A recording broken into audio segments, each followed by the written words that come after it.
ఖరీఫ్ వరి సాగుకు రైతులు సన్నద్ధమవుతున్నారు. రకాలను ఎంచుకుని విత్తనాలు సమకూర్చుకునే పనిలో ఉన్నారు.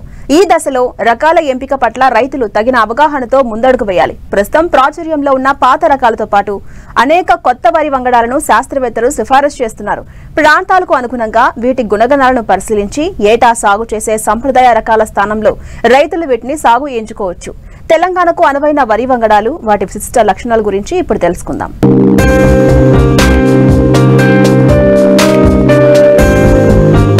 తెలంగాణ రాష్ట్రంలో ఖరీఫ్ వరి దాదాపు అన్ని జిల్లాల్లోనూ కాలువలు, చెరువులు, బోరుబావుల కింద సాగవుతోంది. ప్రస్తుతం వరిలో అనేక కొత్త వంగడాలను శాస్త్రవేత్తలు అందుబాటులోకి తెచ్చారు. చెరువులు, కాలువల కింద దీర్ఘకాలిక వరి రకాలు ఎక్కువగా సాగులో ఉండగా, బోరుబావుల కింద స్వల్పకాలిక రకాలు అధిక విస్తీర్ణంలో సాగవుతున్నాయి.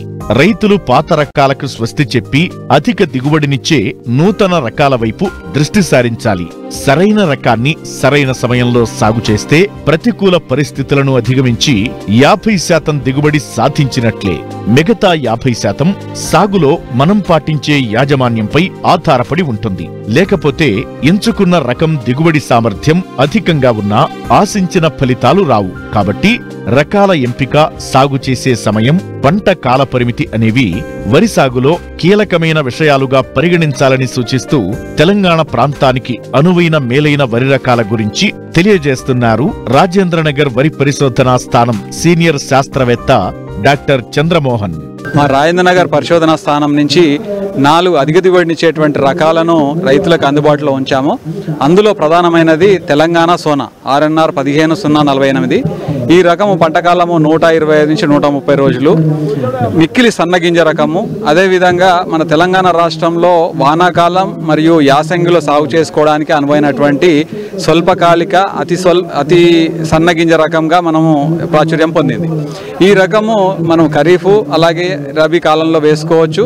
ఈ రకానికి అగ్గి తెగులను తట్టుకునే సామర్థ్యం కూడా ఎక్కువగా ఉంది. దిగుబడి కూడా ఎకరానికి 28 నుంచి 30 క్వింటాల వరకు వచ్చే అవకాశం ఉంది. కాబట్టి ఈ రకం ఇప్పటికే చాలా మంది రైతాంగం వేస్తూ ఉన్నారు. ఈ రకానికి మార్కెట్లో కూడా మంచి ధర పలుకుతుంది. ముఖ్యంగా ఈ బియ్యం దిగుబడి ఎక్కువగా రావడం, అదేవిధంగా గ్లైసిమిక్ ఇండెక్స్ తక్కువగా ఉండడం వల్ల, దాంతోపాటుగా అన్నం నాణ్యత కూడా బాగా ఉండడం వలన ఈ రకాన్ని ఎక్కువగా సాగు చేస్తున్నారు. కాబట్టి ఎక్కువ మొత్తంలో ఈ రకం యొక్క విత్తనాలను అందుబాటులో ఉంచడం జరిగింది. దీంతోపాటు మన తెలంగాణ రాష్ట్రంలో చౌడు సమస్య అనేటువంటిది సంవత్సరం పెరుగుతూ ఉంది. ఈ చౌడు నేలలకి అనుకూలంగా ఉండే విధంగా RNR 11718 అనేటువంటి రకాన్ని గత సంవత్సరం 2021 సంవత్సరంలో ఈ ప్రొఫెసర్ జయశంకర్ తెలంగాణ రాష్ట్ర వ్యవసాయ విశ్వవిద్యాలయం నుండి విడుదల చేయడం జరిగింది. రాజేంద్రనగర్ వరి 1 అనే పేరుతో విడుదల చేశాము. ఈ రకము 130 నుంచి 140 రోజుల పంట కాలాన్ని కలిగి ఉంటుంది. గింజ మధ్యస్థ సన్నంగా ఉంటుంది. అదేవిధంగా దీనికి చీడపీడలను తట్టుకునేటువంటి శక్తి చాలా బాగా ఉంది. అంటే అగ్గి తెగులు, సుడిదోమ, ఎండాకు తెగులు, అలాగే ఈ పాంపొడ తెగులను కూడా తట్టుకునేటువంటి లక్షణాలు ఉన్నాయి. అదేవిధంగా దిగుబడి కూడా ఎకరానికి 28 నుంచి 30 క్వింటాల వరకు వస్తుంది. కాబట్టి చౌడు నేలల సమస్య ఉన్నటువంటి ప్రాంతాలలో మధ్య దీర్ఘకాలిక రకాలను సాగు చేసుకున్నటువంటి పక్షంలో ఈ రకాన్ని కనుక సాగు చేసుకుంటే రైతాంగానికి లాభదాయకంగా ఉంటుంది. అదేవిధంగా సువాసన గలటువంటి రకాలను కూడా మా పరిశోధనా స్థానం రూపొందించి విడుదల చేయడం జరిగింది. అందులో ఒకటి సుగంధ సాంబ RNR 2465 అనేటువంటి రకం కూడా 135 నుంచి 140 రోజుల పంటకాలంతో సాంబా మసూరిని పోలినటువంటి గింజతోని సువాసన కలిగి ఉంటుంది. ఈ రకం కూడా అగ్గి తెగులను సమర్థవంతంగా తట్టుకొని దిగుబడి ఎకరానికి 28 క్వింటాలుగా వస్తుంది. సాంబా మసూరిని పోలినటువంటి సువాసన గల రకం. వీటితో పాటు బాస్మతి రకం, అంటే సువాసనతో పాటు సన్నగా ఉండి పొడవుగా ఉండేటువంటి రకాన్ని కూడా గత సంవత్సరం 2021లో రాజేంద్రనగర్ వరి 2 అనే పేరుతోని RNR 15435 అనేటువంటి రకాన్ని మేము విడుదల చేయడం జరిగింది. ఈ రకము 130 నుంచి 140 రోజుల పంటకాలం. ఇది కూడా కొంతవరకు అగ్గి తెగులను తట్టుకుంటుంది. దిగుబడి ఎకరానికి 20 నుంచి 22 క్వింటాల వరకు ఉంటుంది.